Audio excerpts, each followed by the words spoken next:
আসসালামু আলাইকুম। আবারও হাজির হলাম আপনাদের মাঝে নতুন আরেকটি ভিডিও নিয়ে। আজকের ভিডিওটি খুবই গুরুত্বপূর্ণ। আশা করব আপনারা সকলে মন দিয়ে দেখবেন। অনেক সমস্যার সমাধান আজকের এই ভিডিও জুড়ে পাবেন ইনশাআল্লাহ। তো এই ভিডিওটি দেখার আগে সর্বপ্রথম আমরা দেখে নিই মডেলটি হচ্ছে মাইক্রোল্যাব TN8 এবং ভিতরের কন্ডিশন আমরা দেখতে পাচ্ছি তেলাপোকার কমতি নেই। তেলাপোকা ঠিক নাই, কিন্তু তেলাপোকার যে ডিম বা ময়লা আবর্জনা সেগুলো আছে। তো এই স্পিকারটি মূলত কমপ্লেন করেছে আমাদের কাছে যে বেজে সমস্যা কি হয়, বেজ বাজলে যখন বাজে তখন ব্যার ব্যার করে শব্দ হয়। এই ব্যার ব্যার করে কেন শব্দ হয়, এটার কয়েকটা কারণ আছে। কারণগুলো তুলে ধরবো। আজকের ভিডিওটি খুবই গুরুত্বপূর্ণ। সর্বপ্রথম আমরা সকলে মনে করি যে বেজে যে স্পিকার থাকে সেই স্পিকার থেকে হয়। হ্যাঁ, সেই স্পিকার থেকে হয়। সেটা হয় কি কারণে? পেপার ফেটে গেলে। কিন্তু এটা কি পেপার ফাটা আছে? এটার পেপার কোনো রকমই ফাটা নেই, একেবারেই পরিপূর্ণ ঠিক আছে। কিন্তু সমস্যা যদি আমরা একটু ভালো করে খেয়াল করি, এর যে বডির যে অবস্থা, এই যে বডি দেখুন, এর সাথে যে স্পিকারগুলো আছে এটা কিছুটা ভালো আছে। এই যে দেখুন স্পিকার, এই যে।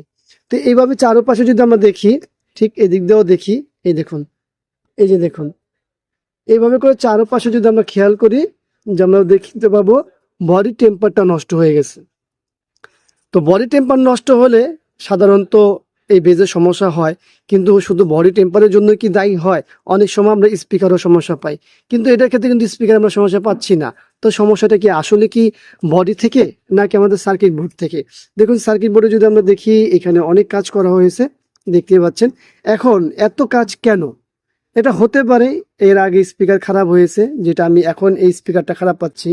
এই যে দেখুন মাথা কাটা, এইখানে দেখতে পাচ্ছি আমি মাথা পুরাই শর্ট।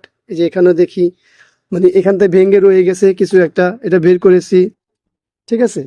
এই যে দেখুন ভাঙ্গা, মানে কত অপারেশন যে এর উপরে হয়েছে এর কোনো হিসাব নেই। তো এখন মূল কথা চলে আসি, সেটা হলো যে এটার বেজে কেন সমস্যা হচ্ছে। বেজ তো পরিপূর্ণ বাজছে, কিন্তু এটা বডি টেম্পারের কারণেই বেজের শব্দ হচ্ছে। তো আমি অনেক সময় নিয়ে দেখেছি এবং সামনের পার্টটা খুলেছি, এটা কিন্তু ঢাকা থাকে এগুলো দিয়ে, ঠিক আছে। তো আমরা এগুলো খুলে দেখেছি যে আসলে কি বেজে কোনো সমস্যা আছে কিনা, পর্দার কোনো সমস্যা আছে কিনা, কোনো সমস্যা পাইনি। তো এই ধরনের সমস্যা হলে সর্বপ্রথম আপনারা দেখবেন যে পেপারটা ফাটা আছে কিনা বা পর্দার কোনো সমস্যা হয় কিনা। অনেক সময় যে রিং পেপারটা আছে না, এইখান দিয়ে হয়, এইখান দিয়ে অথবা এই সাইড দিয়ে, হ্যাঁ, দেখবেন যে লিক হয়ে যায় অথবা উঠে গেছে, তখনই ওই বেজ বাজলে ভের ভের করে। আর অনেক সময় দেখা যায় যে আমাদের এই যে সাইডে যে স্ক্রুগুলো থাকে না, এই স্ক্রুগুলো যদি ভালোভাবে এখান থেকে না লাগে, সেক্ষেত্রেও কিন্তু ভের ভের শব্দ হয়। কিন্তু আমি দেখলাম যে এখানে স্ক্রুগুলো ভালোভাবে লাগানো হয়েছে, সব কিছুই ভালো আছে।